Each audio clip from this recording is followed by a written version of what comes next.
Hi there and welcome to the second video of our journey together. Today I would like to talk a little bit about the history. I know I insist quite a lot on that part, but it is very important for me. It does explain the whole process of creation of the tarot and therefore its meaning. So I take my sources mainly from a book written by Swiryn. I will put the name and everything in the description box for you. I highly recommend that book. It's really fascinating. And if you're too lazy, well, and you just watch my videos, I did it for you. So basically the Cathars were a group of people in southern France, around Toulouse and Béziers. And they were very religious people, like many people in that time anyway. Faith was the main engine anyway. But they distinguished themselves from the church in some points. For instance, their priests were called perfects, and the perfects were very humble people. They actually lived in the way that they taught as well. So that was in opposition to the church, of course, where the priests told you to live like a beggar, and on the other side they were covered in gold, which made people angry as well back then. Believe it or not. So that's one point. The other point was, for instance, that the women could be perfects as well. So the importance of, or the status of the woman with the Cathars, even though we are in medieval times, was actually quite important. So because they were complementary to the men. So you needed always both parts, like the yin and the yang, like the sun and the moon, like good and bad. That is something that you find in the tarot quite often. So you have always these couples. You have the empress and the emperor. You have the pope and the popess, actually. You have the sun and the moon, etc. So you can actually find that quite a lot. Perfects, for instance, did their masses in their own language, so people could follow very easily, whereas the church at that time did masses in Latin. So nobody really understood anything. Must have been quite boring. And they had to rely on the interpretation, of course, of the priests. So that was another point. But the main point about this difference was that the Cathars believed in duality. So they believed that we are both human and divine, and that basically you are holding the key to your destiny. You are capable in working very hard on your soul, on your ego as well, to reach salvation of the soul, to reach heaven, basically. So this is something that was of course opposed to the church, because the church wanted you to rely on the church in order to get salvation of the soul by paying money and by being a very devout Catholic, basically. Because, of course, well, that was money for them. I'm not criticizing the church. I want to make that very clear. But those are facts. So what happened then? That meant that many more people started to follow the Cathars and turned away from the church. Of course, that was a problem. But of course, I mean, I would do that too if I had a religion or a faith that tells me that I am not only sin, I'm also divine, and it is in my hands. If I work hard enough, if I work on myself to be able to reach heaven, well, then I would definitely go for that too.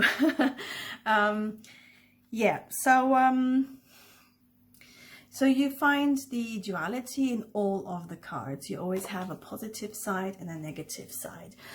So for instance, just picking a card randomly, you have here Le Chariot, number 7, and in his more, I would say, divine side, and his more positive side, you have this prince. Prince is young, is full of energy, and he is between happiness and sadness. So basically he is managing his emotions very well, he is stable, he is centered, and he accepts that he has no control over things because he has no way to direct those horses. So but even though he is sure of himself, he's stable, he found his place, and so on. So well, in life we believe we have a lot of control, but we don't, you know. The light blue in the cards is always the universe. So basically he is driven by the universe, everything that happens in your life, the events happening, you have no control over that. The only control you have is to be centered, basically. So that would be a positive side of the card, one of many. And then you have the more ego side, so the less positive side, which here would be a young person, and for someone who is not who has no experience, who is not thinking quite a lot, who wants to put himself in the front, and being a little bit superficial, you know, liking the bling bling, and yeah. You can also see that he has no head over the crown.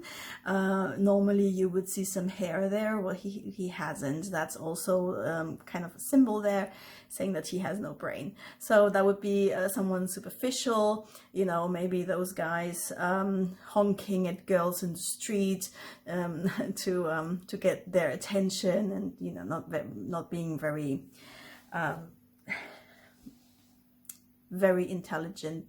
That's not the word, but anyhow, you know what I mean. So so this is a duality. The question would be interesting to ask you, what is your first impression of that card? You know, is it the centered guy who has found his place, or is it that young superficial person? That would be interesting to know. Unfortunately, there is no dialogue possible for the moment, but that's okay. So yeah, why did the church attack them? Well, obviously because they were competition. They didn't want them there. Back then, you had several little groups like that. Of course, looking for different faiths, and the church wanted basically the monopole, so it got rid of those. But that was not the only reason. The other reason was that the Crusades were putting a strain on the population. They had years and years of going to those Crusades. The treasures were empty. The state's treasures were empty. There was no money, and people were just tired of that. And so the church needed somehow a crusade which didn't cost a lot of money because it was closer, and that would be successful, and you know, showing the glory of the church, and so on. So that was also one reason. They got the approval and the support of the King of France back then, because he was bankrupt as well. And the Cathars were said to be friends with the Templars. So obviously that treasure and so on. So the king kind of thought that he would get rich as well. So well, there are many other reasons, of course. You know, you can find a lot of books on the Cathars. They are that big, and it's written in that small, so it is huge. You know, knowing that you didn't have one country like we have now, France, Germany, they were all very small parts with their own management and so on. So yeah, it's very complicated, therefore. Anyhow, that's not important. So this crusade is called the Albigensian Crusade because it started in the town of Albi in southern France, and it went from 1209 to 1229, so 20 years, in which the Cathars were exterminated. It was quite bloody, not a very nice story, very brutal. The church really wanted to erase every single trace that they left, like you can see in in other cultures as well, like the Egyptians, you know, who put off the names of those walls just to leave no trace, so those people would be forgotten in time.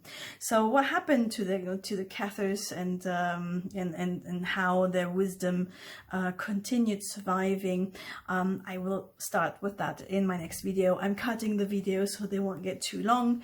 Yeah, so see you soon.